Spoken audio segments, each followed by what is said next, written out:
ಎಲ್ಲರಿಗೂ ನಮಸ್ಕಾರ, welcome back to Sagar stories ಮಗ. ಫಸ್ಟ್ ಆಫ್ ಆಲ್ ಎಲ್ಲರಿಗೂ ಶುಭೋದಯ. ನೆನ್ನೆ ವಿಡಿಯೋ ಮಾಡೋದಕ್ಕೆ ಆಗಲಿಲ್ಲ, ನೆನ್ನೆ ಹೇಳ್ಕೊಳತ್ತನೂ ಕೂಡ ಇರಲಿಲ್ಲ. ಮ್ಯಾಚು ಒಂದು ಕಡೆ ಬೇಜಾರಾಯಿತು. ರಾತ್ರಿ ಮನೆಗೆ ಬಂದಿದ್ದು 10:30 ಆಗಿತ್ತು, ಅದಕ್ಕೋಸ್ಕರ ವಿಡಿಯೋ ಮಾಡೋದಕ್ಕೆ ಆಗಲಿಲ್ಲ.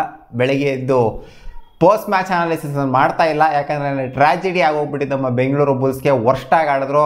22 ಪಾಯಿಂಟಿಂದ ಸೋಲ್ತಾ ಇದ್ದಂಗೆ ಹಾವಳಿ ಮಾಡ್ಕೊಂಡು ಗುಜರಾತ್ ಅವರು ಗೆಲ್ತಾ ಇದ್ದಂಗೆ ಅವರು ಪ್ಲೇ ಆಫ್ಸಿಗೆ ಎಂಟ್ರಿ ಕೊಡ್ತಾ ಇದ್ದಂಗೆ Bengaluru Bulls out of the tournament ಆಗೋಗ್ಬಿಟ್ರು ಶಿಸ್ತಾಗೆ. ನೆನ್ನೆ ಮ್ಯಾಚ್ನ ಗೆದ್ದಿತ್ತು ಅಂದರೆ ಎಲ್ಲೋ ಒಂದು ಲೋನ್ ಓಪಿತ್ತು, ಬಟ್ ಆದರೂ ಕೂಡ ಕಷ್ಟನೇ.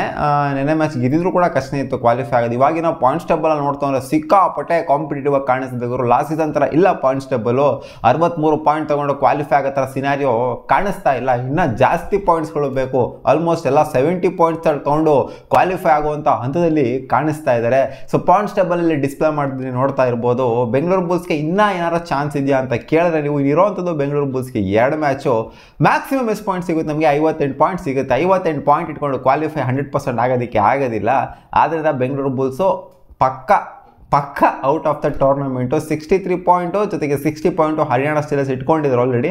ಸೊ ಅವರು ಸ್ವಲ್ಪ ಕಂಟೆನ್ಷನಲ್ಲಿ ಮುಂದೆ ಇದ್ದಾರೆ. ಪಟ್ನಾ ಪೈರೇಟ್ಸ್ ಅವರು ಕ್ವಾಲಿಫೈ ಆಗಬಹುದು ಅಂತ ಅನ್ಕೊಂಡಿದ್ದು, ಬಟ್ ಹರಿಯಾಣ ಸ್ಟೀಲರ್ಸ್ ಇವರು ಕೂಡ ಮುಂದೆನೇ ಇದ್ದಾರೆ. ಇವರಿಗೆ ಕಂಪೇರ್ ಮಾಡ್ತಾರೆ ಬೆಂಗಾಲ್ ವಾರಿಯರ್ಸ್ಗೆ ಕಂಪೇರ್ ಮಾಡ್ತಾರೆ, ಜೊತೆ ಬೆಂಗಳೂರು ಬುಲ್ಸ್ಗೆ ಕಂಪೇರ್ ಮಾಡ್ತಾರೆ. ಬೆಂಗಳೂರು ಬುಲ್ಸ್ ಬಿಡಿ ಗಾನ್ ಕೇಸ್ ಆಗೋಗ್ಬಿಟ್ಟಿದ್ರೆ, ತಮಿಳ್ ತಲೈವಾಸನು ಕೂಡ ಒಂಥರ ಗಾನ್ ಕೇಸ್ ಆಗೋಗ್ಬಿಟ್ಟಿದ್ದಾರೆ. ಮುಂಬೈನೂ ಕೂಡ ಗಾನ್ ಕೇಸು, UPನೂ ಗಾನ್ ಕೇಸು, ತೆಲುಗುನು ಗಾನ್ ಕೇಸು, ಎಲ್ಲ ಗಾನ್ ಕೇಸ್ ಆಗಿರೋ ಪಟ್ನಾ ಮತ್ತು ಹರಿಯಾಣದವರು. ಇನ್ನು ಬೆಂಗಾಲ್ ವಾರಿಯರ್ಸ್ಗೆ ಒಂದು ಸ್ವಲ್ಪ ಚಾನ್ಸ್ ಇದೆ ಅಂತ ಹೇಳ್ಬೇಕು. ಯಾಕಂದರೆ ಇನ್ನು 3 ಮ್ಯಾಚ್ ಮಿಕ್ಕಿರೋದ್ರಿಂದ ಬೆಂಗಾಲ್ ವಾರಿಯರ್ಸ್ 3 ಮ್ಯಾಚ್ನ ಗೆಲ್ತು ಅಂದರೆ ಹರಿಯಾಣದವರು ಎಲ್ಲ ಮ್ಯಾಚ್ನ ಸೋಲ್ತು ಅಂತ ಅಂದಾಗ ಅವಾಗ 100% ಬೆಂಗಾಲ್ ವಾರಿಯರ್ಸ್ಗೆ ಇನ್ನೂ ಚಾನ್ಸ್ ಖಂಡಿತ ಇದೆ. ಯಾಕಂದರೆ ಅವ್ರು 20 ಮ್ಯಾಚ್ ಆಡಿಲ್ಲ, 19 ಮ್ಯಾಚ್ನ ಆಡಿರೋದ್ರಿಂದ. ಸೊ ಅವ್ರು ಇನ್ನೂ 15 ಪಾಯಿಂಟ್ನ ತೊಗೊಬೋದು. ಸೊ ಆದ್ದರಿಂದ ಅಲ್ಲಿ ಬೆಂಗಾಲ್ ವಾರಿಯರ್ಸ್ಗಿನ ಚಾನ್ಸ್ ಇದೆ. ಅದಕ್ಕಿಂತ ಕೆಳಗಡೆ ಇರುವಂಥ ಟೀಮ್ಗಳಿಂದವೆ Tamil Thalaivas, Bengaluru Bulls, Mumbai, UP Yoddhas, Telugu dead ಇವರೆಲ್ಲ ಜಮಾನ್ದಲ್ಲೇ ಔಟ್ ಆಫ್ ದ ಟೂರ್ನಮೆಂಟ್ ಆಗೋಗ್ಬಿಟ್ರು. ಬಿಟ್ಟಾಕ್ಬಿಡಿ. ಏನು ಮಾತಾಡಿ ಏನು ಅನಲೈಸ್ ಮಾಡಿ ಪ್ರಯೋಜನ ಇಲ್ಲ. Bengaluru Bulls out of the tournament ಆಗಿದ್ದಂತೂ ಆಯಿತು, officially out of the tournament. ನೆನ್ನೆ ಮ್ಯಾಚ್ ಏನು ಆಡಿದ್ರು ಡಬ್ಬಾ ಆ ಥರ ಆಡಿದ್ರು. ವರ್ಸ್ಟ್ ಅಂದರೆ ವರ್ಸ್ಟ್ ಪರ್ಫಾರ್ಮೆನ್ಸು. ನಾವು ವರ್ಸ್ಟಾಗಿ ಆಡಿದ್ವಿ ಅನ್ನೋದಕ್ಕಿಂತ ಅವರು ಬೆಸ್ಟಾಗಿ ಆಡಿದ್ರು ಅಂತ ಹೇಳಬೇಕು. ಯಾಕಂದರೆ ನಾವು ನಮ್ಮ ಸಾಮರ್ಥ್ಯ ಎಷ್ಟೋ ಅಷ್ಟನ್ನ ರೀಚ್ ಮಾಡ್ಕೊಂಡು ಆಡಿದ್ವಿ. ಅವರು ಅವರ ಸಾಮರ್ಥ್ಯನ ಎಕ್ಸ್ಟೆಂಡ್ ಮಾಡ್ಕೊಂಡು ಆಡಿದ್ದು.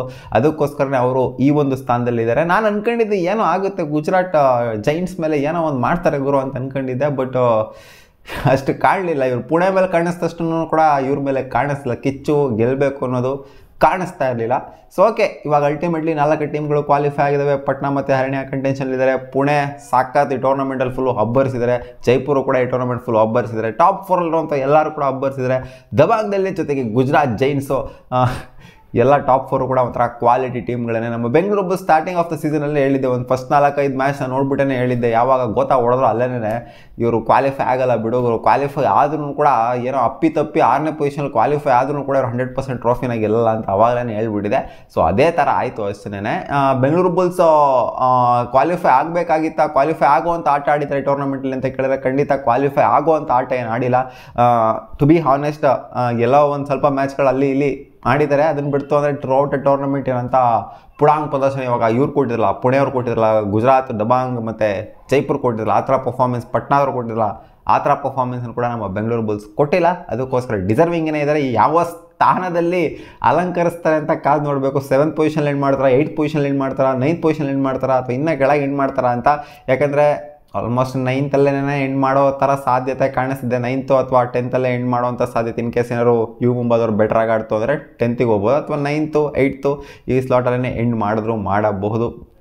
ಸೊ ಯಾವ ಸ್ಲಾಟಲ್ಲಿ ಎಂಡ್ ಮಾಡಿದ್ರೆ ಏನು ಗುರೋ, ಅಲ್ಲಿ ಕ್ವಾಲಿಫೈ ಆಗಿಲ್ಲ ನಮ್ಮ ಬೆಂಗಳೂರು ಬುಲ್ಸು. ಮ್ಯಾಟ್ರಿಗೆ ಅದೇನು ಬರೋದಿಲ್ಲ.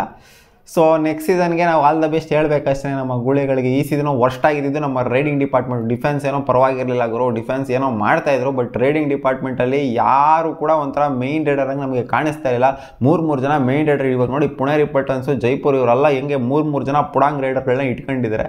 ಸೊ ಆ ಥರ ಭಯ ಹುಟ್ಟಿಸೋವಂಥ ರೈಡರ್ಗಳೇ ಕಾಣ್ತಾ ಇಲ್ಲ ನಮ್ಮ ಟೀಮಲ್ಲಿ. ಸೊ ಆದ್ದರಿಂದನೇ ಈ ಒಂದು ಟೂರ್ನಮೆಂಟು ಗೋತಾ ಹೊಡೆದಿದ್ದು ಅಷ್ಟೇ. ನೆನ್ನೆ ಮ್ಯಾಚ್ ಬಗ್ಗೆ ಮಾತಾಡಿ ಪ್ರಯೋಜನ ಕೂಡ ಇಲ್ಲ. ಸೊ ನಿಮಗೇನು ಅನ್ನಿಸ್ತು ಪರ್ಸ್ನಲಿ ನೆನ್ನೆ ಮ್ಯಾಚ್ನ ನೋಡಾದ್ಮೇಲೆ? ಏನೋ ಒಂದು ಕಿಚ್ಚಿತ್ತು, ಆ ಕಿಚ್ಚೆಲ್ಲ ಇವಾಗ ವ್ಯಾನಿಷ್ ಆಗಿರೋದನ್ನ ಇನ್ನು 2 ಮ್ಯಾಚ್ ಇದೆ, ಫಾರ್ಮಾಲಿಟೀಸ್ನ ಮುಗಿಸ್ಬೇಕಷ್ಟೇ ಬೆಂಗಳೂರು ಬುಲ್ಸು. ಶಿಸ್ತಾಗೆ ಆ ಫಾರ್ಮಾಲಿಟೀಸ್ನ ಮುಗಿಸ್ಬಿಟ್ಟು ಶಿಸ್ತಾಗಿ ಕೈ ಮುಗಿದ್ಬಿಟ್ಟು PK Eltonಗೆ ಕೈ ಮುಗಿದ್ಬಿಟ್ಟು ಈಚೆ ಬರ್ತಾ ಇರಬೇಕಷ್ಟೇ. ಸಿಗೋಣ ಮುಂದಿನ ವಿಡಿಯೋದಲ್ಲಿ ಗಾಯ್ಸ್, ಬಾ.